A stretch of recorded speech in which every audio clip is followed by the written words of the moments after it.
Muaj maj i vitit 2025 ka shënuar një rekord historik në importin e anijeve, varkave dhe strukturave lundruese në Shqipëri me një shumë totale prej 330.6 milion lekësh, niveli më i lartë regjistruar ndonjëherë për këtë kategori në muajin maj ndër vite.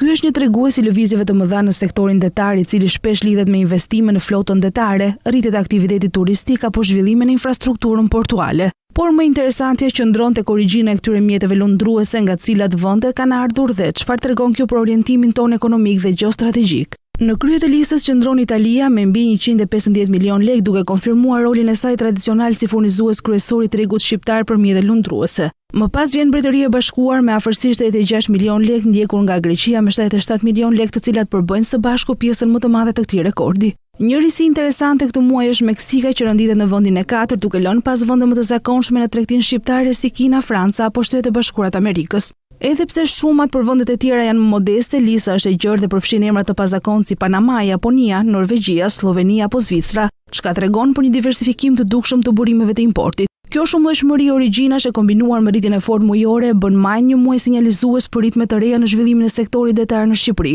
Ajo që deri dje ishte një kategori e ngushtë dhe më pak luhatje, sot shfaqet si një pasqyrë dinamike e nevojave dhe aspiratave të reja për detin. Në një vend me një vijë bregdetare të gjatë dhe një sezon turistik gjithmonë më të ngarkuar, të dhëna nuk janë vetëm shifra, por një tregues i drejt për drejt i drejtimit që po merr ekonomia. Shqipëria po investon më shumë në turizëm dhe në gjithçka që lidhet me të.